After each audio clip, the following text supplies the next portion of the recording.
Hello. Addeetiya.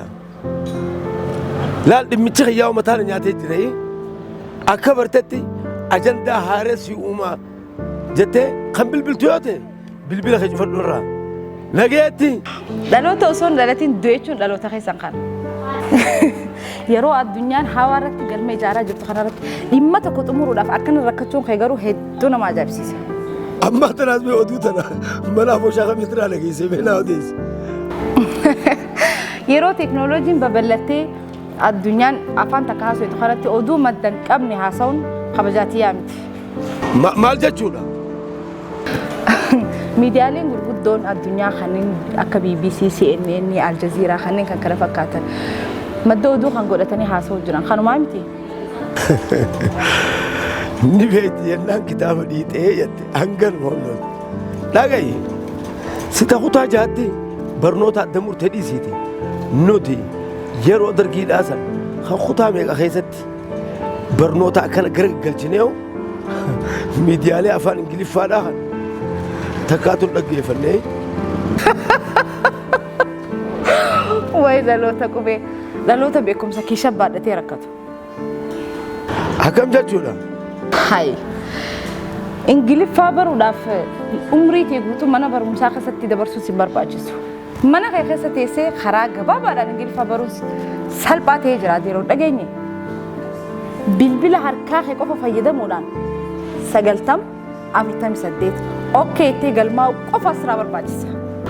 Akkam jechuudha? Eeyyee hanga dhumatti afaan waliigaltee addunyaatiin Ingiliffaa barachuudhaaf yeroo fi qabeenya qisaasuun hafeeti jira. Iddoo barbaadanitti bakkuma jirtan teessanii gara ergaa barreeffamaatiin 90-48 irratti okkee jechuudhaan qarshii tokko qofaan barachuu ni dandeessan. 90-48 filannoo hunda keenyaati. Akka taanaan gaa ani sammaan galmaa'uu qabu jechuudha. Teeknooloojii wajjin tarkaanfachuun mallattoo qaroominaati. Anis filannoo kiyya 90-48. Afaan waliigaltee addunyaatiin Ingiliffa barachuun dirqama. Kanaaf ammoo furmaanni 90-48. Bilbila harkaa keessan qofa fayyadamtanii dandeettii afaanii cimsachuun mallattoo qaroominaati. Kanaafuu 90-48 jettanii okkee yoo gootan. Addunyaa waliin tarkaanfachuudhaaf beekumsa keenya gabbifachuun dirqama.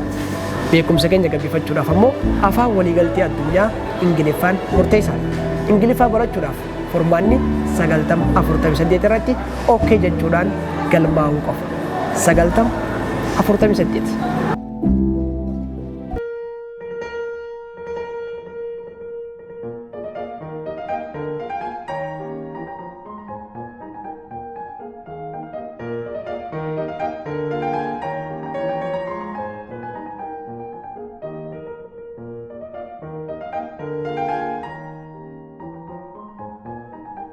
Hey, hey! How are you?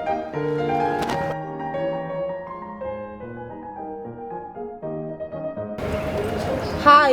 Hanganumatti moo? Eeyyee yeroon kan teeknooloojiidhaati. Bilbila harkaa keessan qofa fayyadamuudhaan dandeettii afaan Ingiliffaa keessan gabbifachuun ni danda'ama. Rakkoo kanaaf furmaata waaraa argachuu barbaannaan ammuma gara ergaa barreeffamaa 90-48 irratti okkee jechuudhaan galmaa'a.